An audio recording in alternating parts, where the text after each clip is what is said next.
योजन लगभग 12 किलोमीटर का है। कहते 12 लाख किलोमीटर तक ऊपर चले जाते हैं साधना से, और भी घरें लाख लाख, और उनको कुछ नहीं प्राप्त हुआ। कहते तुम 2 घंटे सुबह शाम बैठ कर मेडिटेशन करके हर कोई प्रकाश देख कर खुश हो जाओ, भगवान मिल जाएगा। सपने में भी ना सोचना, असंग जन्म नहीं मिल सकता। अब जैसे सतलोक भी खुद स्वप्रकाशित, परमात्मा का शरीर भी प्रकाशित, वहां पर उसी के प्रकाश का रिफ्लेक्शन आपको यहां ब्रह्मांड में दिखाई देता है। जैसे किसी का मकान तालाब के किनारे हो और उसके तालाब के अंदर सूर्य का प्रकाश गिरता है, उस प्रकाश का रिफ्लेक्शन जल से होकर के उसकी खिड़की के माध्यम से महल में, मकान में चला गया, और वो व्यक्ति उस महल के प्रकाश को देख रहा है कि ये सूर्य का प्रकाश है, सूर्य निराकार है। उसको इतना पता चले कि ये प्रकाश किसका है, सूर्य का, और सूर्य कैसा, वो निराकार है। प्रकाश किसका, खाक का है। तो वो परमात्मा सतलोक में है, और जो भी आप इस शरीर में देखते हो, इस ब्रह्मांड का ही एक चित्र, इसमें घट रही घटना आप देख सकते हो, इससे बाहर का कुछ नहीं। तो इसमें जो प्रकाश देखते हैं उस परमात्मा का रिफ्लेक्टेड, और उसका आकार भी बदल जाता है। जैसे झांकी के खिड़की के अंदर से प्रकाश गया, वो सूर्य जैसा नहीं है, प्रकाश है, वो भी वैसा प्रकाश भी नहीं है, उसे बहुत कमजोर है। इसी प्रकार आप जो प्रकाश इसमें देखकर खुश हो रहे हो, भोली आत्माओं, भूल जाना इसको। यह तो इस साधना से परमात्मा प्राप्ति होगी। एक विमान बनेगा आपके लिए इस भक्ति का, इतनी शक्ति आत्मा में आ जाएगी, चार्ज हो जाएगी, रुक की नहीं रुक सकती किसी से। फिर ये इतना आपके अंदर ताकत आ जाएगी भक्ति की, और परमात्मा जहाज में बैठा कर लेकर जाएंगे आप।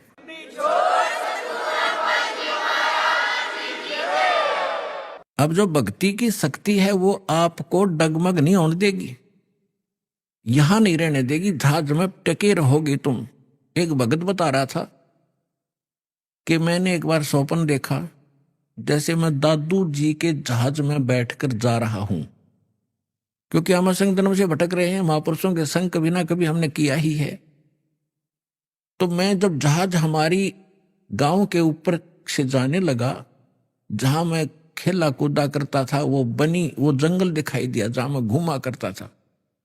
मैंने ऐसे कहा कि भाई यहां घूमना चाहिए, देख कितना अच्छा जगह, मैं ऐसे घूमा। वो मन में आस्था रहेगी, वो पटक दिया नीचे आ गड्ढे ही।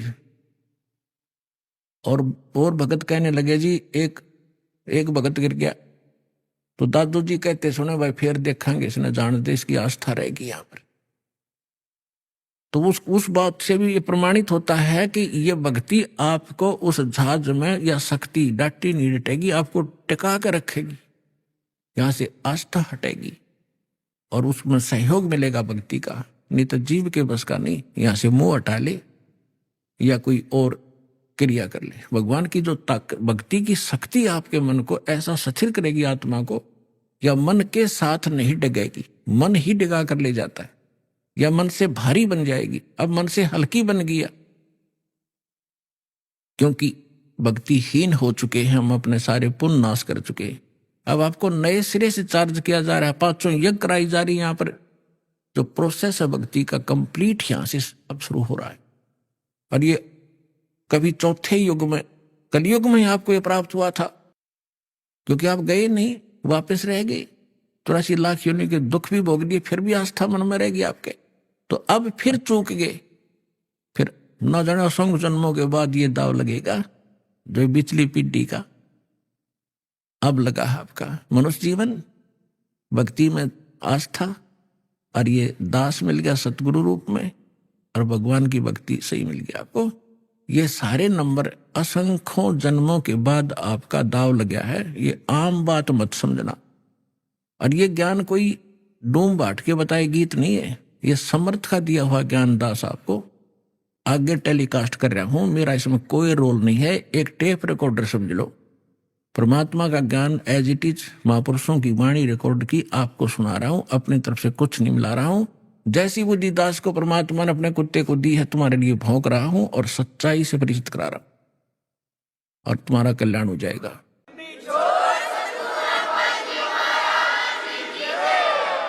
और इसको दृढ़ता से मान लेना दास जो वचन कहे उसको फाइनल समझ लेना, इसमें अग्रम अग्रम नहीं रखना, तभी आप सफल हो पाओगे।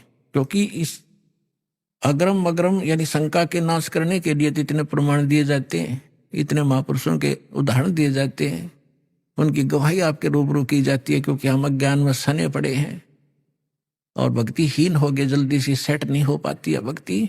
तो इसलिए आपको सत्संग में बुलाया जाता है।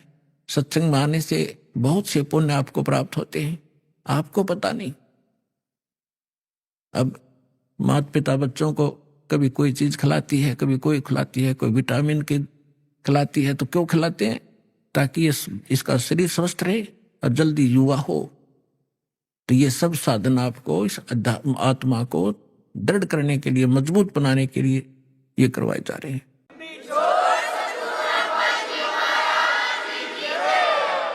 सतनाम के जाप से ये बाजे अनहद नाद, तोबा पुरुष कबीर की ये छूटे सभी उपाद। अब उपाद माने ये बेमतलब की बकवादें जो आप कर रहे हो, ये करण की कोनी। जैसे किसी पंथ में आपने देखा 4 क्रिया बताते हैं, ये सतपाल जी उसका अंसा देश वाले उसका भाई बाल योगेश्वर के, जिसको प्रेम नाम है उसका, ये क्या बताते हैं? 4 क्रिया बताते हैं।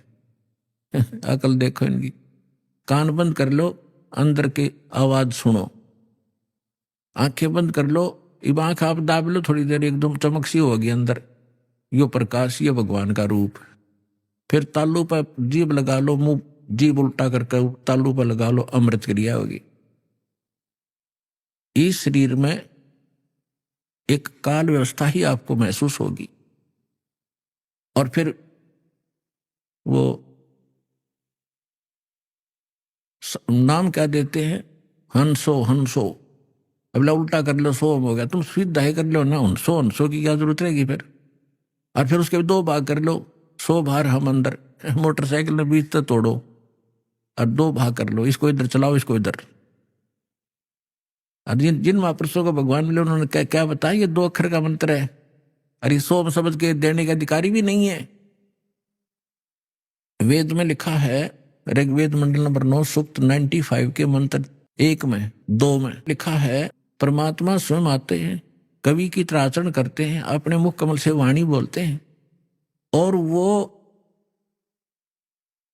यानी एक विशेष गूढ़ मंत्रों का आविष्कार करते हैं। अच्छा ज्ञान जो सही गूढ़ मंत्रों को बताते हैं, आविष्कार करते हैं, यानी नए ढंग से बताते हैं जो पहले ना हो। और परमात्मा भी कहते हैं, सो हम शब्द हम जग में लाए, सार शब्द हम गुप्त छुपाए। ये जो सोहम मंत्र है हम लाए हैं, किसी शास्त्र में सोहम नहीं है। हंसो, हंसो को 2 उल्टा करने का क्या, तो हंस तो जीव होता है और सोहम मंत्र है। गरीबदास जी ने लिखा है, दम सुदम को सोहद ले, ओ हम सोहम सारे, उल्टा गोता मारिए परले पार दीदारे। दम सुदम, दम श्वास, उश्वास को सोध ले, और ये 2 अक्षर का मंत्र जो दास ने भी बोला है, ये है वो सार मंत्र। नानक साहिब जी की भाई बाला वाली जन्म साखी में आपको बहुत बार दिखा है, नानक साहब ये जाप करते थे। धर्मदास जी के विषय में आपको बता दिया, 2 अक्षर का मंत्र सतनाम वही परमात्मा ने उनको दिया था। दादू साहब जी को परमात्मा मिले, उनको यही नाम दिया था। नामदेव जी को परमात्मा मिले, उनको यही नाम दिया था। नामा छिपा ओम तारी, पीछे सो हम भेद बिचारी, सार शब्द पाया जद लोई, आवागमन बहुर ना हुई। अकेले सतनाम से भी पार नहीं होगा, 2 अक्षर के मंत्र से भी। ये सार नाम जरूरी है। जैसे हम हैंडपंप लगाते हैं, हमारा उद्देश्य है जल प्राप्ति करना, और जल प्राप्ति के लिए जो साधन है, बोकी और पाइप, ये हमारे पूज्य नहीं है, ये इंस्ट्रूमेंट है उस जल को पाने के लिए। परमात्मा प्राप्ति के लिए ये मंत्र जो हैं, ये हमारे पूज्य नहीं है, ये हमारे इंस्ट्रूमेंट हैं, ये मंत्र उस परमात्मा को पाने के लिए। तो हम श्वास उश्वास से इनकी बोकी लावांगे, और बोकी का काम है पानी जहां जल है वहां तक पाइप पहुंचा दी। जल नहीं मिला, पहुंच गई अवश्य, लेकिन उसके बाद फिर हैंडपंप नारी मशीन लगानी पड़ती है और उसकी भी क्रिया करनी पड़ती है, तब वो जल निकलेगा। तो सतनाम तो समझ लो बोकी और पाइप है, और सारना वो हैंडपंप है मशीन ऊपर की, और फिर उसकी क्रिया करेंगे जब वो जो वस्तु निकलेगी वो है जो हमारा उपास्य है। तो इस मंत्र सतनाम आपको मिल गया, सारनाम मिला नहीं तो भी पार नहीं हो पाओगे। लेकिन बात बहुत लवा लाएगी, इस सतनाम लेकर भी आपकी मृत्यु होगी, डरना नहीं किसी वस्तु के कारण से। और मृत्यु जब होगी आपका, क्योंकि आप दृढ़ नहीं हो पाते। प्रथम बार भगवान सुना, प्रथम बार ये ज्ञान सुना, प्रथम बार ये नाम सुना, हम तो उसमें रंग रहे हरे कृष्ण हरे राम राधे श्याम जय गणेश देव, हमने वो अच्छे लगते हैं। और इस मंत्र को प्राप्त होकर भी हमारी आत्मा दृढ़ नहीं होती, और जब तक आप हर तरह से दृढ़ नहीं होगे तो नाम खंडित बन जाता है, और उसमें काल का दाव लग सकता है जिसमें आपका नाम खंडित हो और आपकी मृत्यु का संयोग सद गया हो। अगर नाम सही है तो आपकी मृत्यु एक्सटेंड करेगा, आपका जीवन एक्सटेंड करेगा, मृत्यु नहीं होगी। फिर भी सतनाम प्राप्त प्राणी ने खूब जाप कर लिया, मृत्यु होगी तुरंत मनुष्य जीवन मिलेगा, और 2-3 वर्ष के बाद उसको यही नाम बचपन से शुरू होगा और सार नाम मिलेगा और पार हो जाएगा। असंग जन्म हो गया अपना भटकता ने अपने आत्मा। सौभाग्य उन प्राणियों का जो अपने केवल रोग के लिए ही यहाँ आते कटवाने के लिए। अब रोग तो भगवान के आगे कुछ है ही वस्तु नहीं, 2 मिनट में ठीक करें ये सारे संसार के रचनहार 1 मिनट में। जब गोरखनाथ जैसे मुर्दे जिंदा कर सकते हैं, ये क्या नहीं कर सकता, एक सोचने की बात है। ये समझ सकती है, 1 सेकंड में सब कुछ कर सकता है, लेकिन हमारा विश्वास दृढ़ नहीं होता। फिर भी जैसे यहां नाम लिया, आपको भक्तों के से सुनते हो, मुझे ये लाभ हुआ, मुझे ये लाभ हुआ, मुझे ये ठीक हो गया, तो उस आत्मा का दृढ़ विश्वास होता है जो केवल रोग निवारण के लिए आए हैं, संकट निवारण के लिए। उन्होंने मंत्र लिया और उसका खूब जाप करेंगे। यहां से जाते ही क्या होगा, काल के दूत चारों तरफ से भेज दिए जाएंगे। वहां क्या रखा है, चल तुझे वहां झाड़ा लगवाते हैं, वहां क्या रखा, वो बड़े संत वहां ले चलते हैं। तो पुण्यात्माओं, इस कारण से वो नाम खंडित होने से वो मृत्यु को प्राप्त हो जाता है जो यहां आया था, नाम खंडित होने से। अब फिर भी उसको इतना लाभ मिलेगा, क्योंकि वहां तो लाभ होना नहीं था, वो तो नाश कर दिया, उसके भक्ति बदनाश कर दी और आगे कुछ मिलना ही नहीं था, वहां धक्के खा ही रहे थे हम। फिर भी उस प्राणी को इतना लाभ होगा, उसको तो मालूम नहीं ना, उसके साथ आने वालों को इतना ज्ञान, वो भी नहीं सोचेंगे यूं मर गया हम जावा को नहीं, वहां पर इसकी मृत्यु होगी। लेकिन वो ना आओ, लेकिन उसके लिए कल्याण हो गया उसका, उसने नाम ले लिया, मृत्यु होगी या मृत्यु तो वह एक्सीडेंट में हो जाए जब के कर ले, तो तुरंत मनुष्य जीवन मिलेगा उस प्राणी को। तो पहला मंत्र भी प्राप्त कर लिया और 10-20 मंत्र भी उसने जाप कर लिए, मनुष्य जीवन गारंटीड है। और मनुष्य जीवन मिल गया तो फिर यहां आएगा, भक्ति बीज बू गया उसके अंदर, और उस अगले जन्म में पार हो जाएगा। ये तसंग जन्म हो गया, मृत्यु और जन्म त्याग। तो पुण्यात्माओं, दृढ़ रहोगे तो रोग भी कटेगा, ऐसा जीवन में मोक्ष होगा। और कारण यह है कि अभी हमारी संख्या कम है, काल से प्रेरित, अज्ञान से प्रेरित जनता घनी है, वो आपके नामों को खंडित करवाए बिना छोड़ती नहीं। लेकिन फिर भी दास की कोशिश है कि ज्ञान इतना दृढ़ कर दूं आपको कि डगमग ना हो सको, तो जल्दी काम बन जाएगा।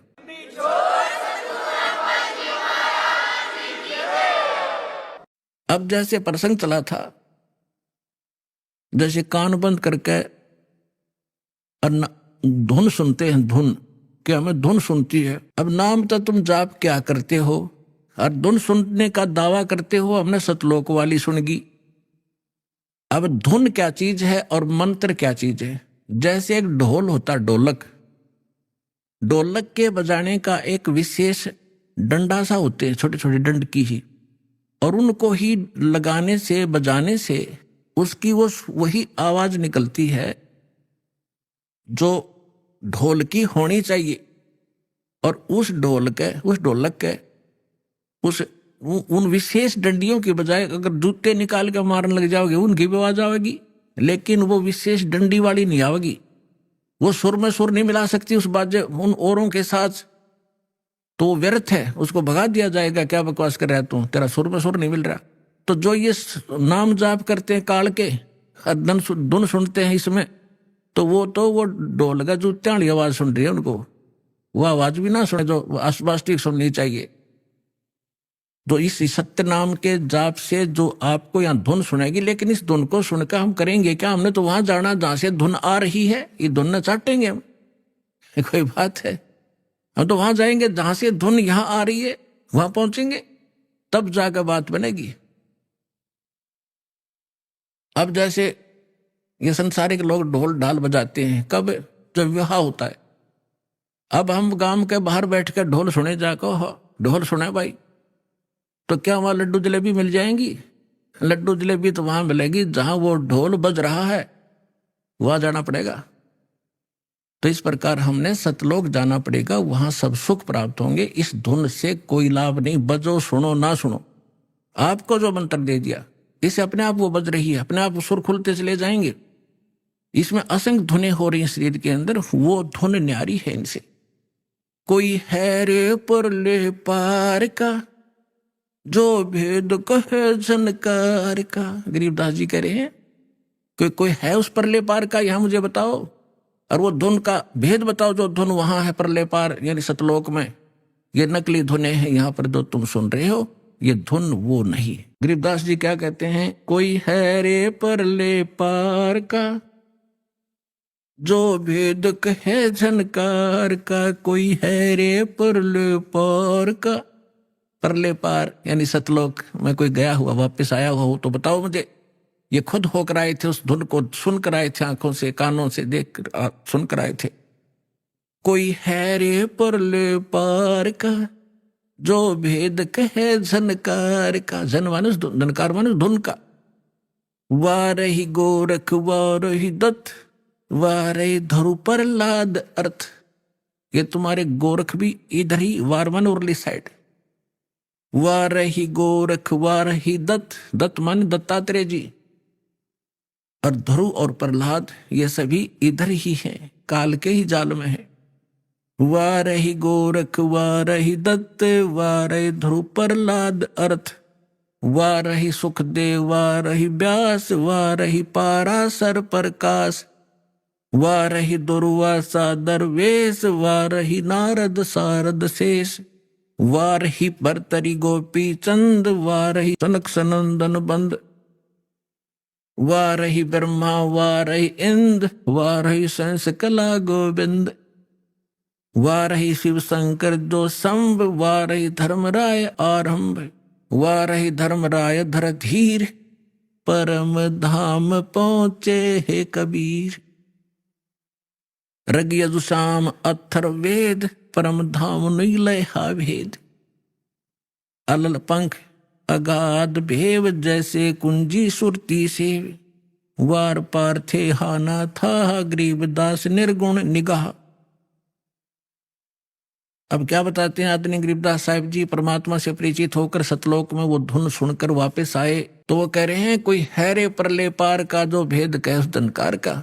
वार ही गोरख, वार ही माने उरले तरफ। वार ही गोरख, वार ही दत्तात्रेय, और वार ही ध्रुव प्रहलाद। वार ही सुखदेव, वार ही व्यास, और वार ही पाराशर प्रकाश। पाराशर प्रकाश माने जो पाराशर जी ने एक पुराण लिखी है, उसको पाराशर का ज्ञान बताते। यानी इन पुराणों के और वेदों के सबके राइटर हैं कौन? व्यास जी। और ये ज्ञान व्यास जी का अपने सत्र का, वो तो पुराणों में है। वेद ज्ञान और गीता ज्ञान जो है, ये वेद व्यास के सत्र का नहीं है। वेद व्यास जी के अंदर एक ऐसी एक गुण दृष्टि दे दी जाती है, दिव्य दृष्टि, जो भी हम वचन शब्द बोलते हैं ये कभी नाश नहीं होता। ये ब्रह्मांड में घूमता रहता है, पूरे के पूरे सेंटेंस घूमते रहते हैं। भाषाएं बदलती रहती हैं, जिस कारण से वो आज ऋषि नहीं समझ पाते। तो परमात्मा एक ऐसा गुण देता है अपने ज्ञान को लिपिबद्ध कराने के लिए, जो वेद व्यास में दिया था। और उन्होंने वेदों को जो भी जैसा था एज इट इज लिख दिया, उसमें अपना कुछ भी नहीं मिलाया। फिर उससे हट करके पुराण भी उन्होंने जिसने जैसा बोला था, गीता ज्ञान जो श्री कृष्ण के अंदर से काल जो बोल रहा था, उसको व्यास जी नहीं पहचान सके। श्री कृष्ण में जो काल बोल रहा था, श्री कृष्ण के शरीर का प्रयोग करके जो वार्ता अर्जुन और उस श्री कृष्ण के मुख से बोल रहे उस ज्ञान की हुई थी, वह जो भी थी एज इट इज लिख दी उसने। जो संजय ने बोला, धृतराष्ट्र ने बोला, फलाने ने बोला, वो सारा कुछ लिख दिया। इसमें इसका अपना कोई रोल नहीं। और इसका रोल होता फिर ये, इसमें देवी पुराण के अंदर नारद जी से पूछ रहा है कि सृष्टि किसने रची, कैसे रची। नारद जी बता रहे हो मैंने अपने पिता से सुनी नो। तो उनको ज्ञान होता है व्यास जी को, तो वो अपने ही तरफ से लिखता और अपना ही ज्ञान बताता। तो यहां कहने का भाव ये है कि ये चारों वेद जो हैं, ये इनके अंदर परमात्मा परम धाम का पाने का ज्ञान नहीं है, उस परमात्मा की महिमा अवश्य लिखी है। तो इसके लिए क्या बता रहे हैं, धर्मराज दरबार में देई कबीर तलाक, मेरे भूले चूके हंस को तू पकड़िए मत जाके।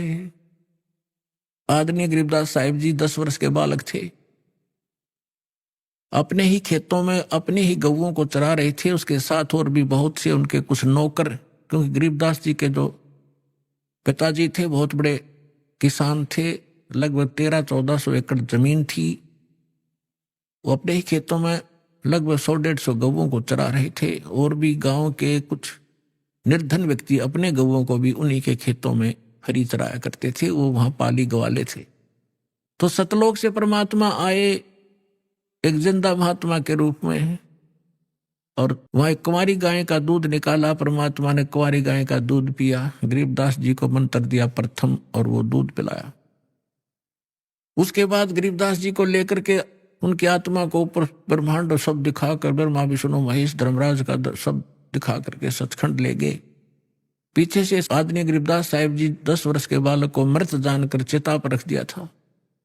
अंतिम संस्कार करने वाले थे, उसी समय परमात्मा ने आत्मा को ऊपर से पूर्ण रूप परिचित करा के, सारा ज्ञान दिखा के, अपनी समर्थता से परिचित करा के वापस छोड़ दिया। तब उस 10 वर्ष के बालक ने उठकर जो आंखों देखा परमात्मा की महिमा गाई, वो इस प्रकार है। गरीबदास साहिब जी बता रहे हैं कि जब मुझे परमात्मा यहां से लेकर गए, यहाँ के धर्मराज जो चीफ जस्टिस ऑफ वन ब्रह्मांड, एक ब्रह्मांड का जो चीफ जस्टिस है, जिसके सामने किसी की पार हिम्मत नहीं जाने की, उसके दरबार में जाकर के परमात्मा जब पहुंचे, अपने आत्मा आप जी तो अभी बालक हो जाते मार के, आपने तो अटपट सुन रखी है नकली संतों की, और अब आपको ज्ञान सुन पता चलेगा।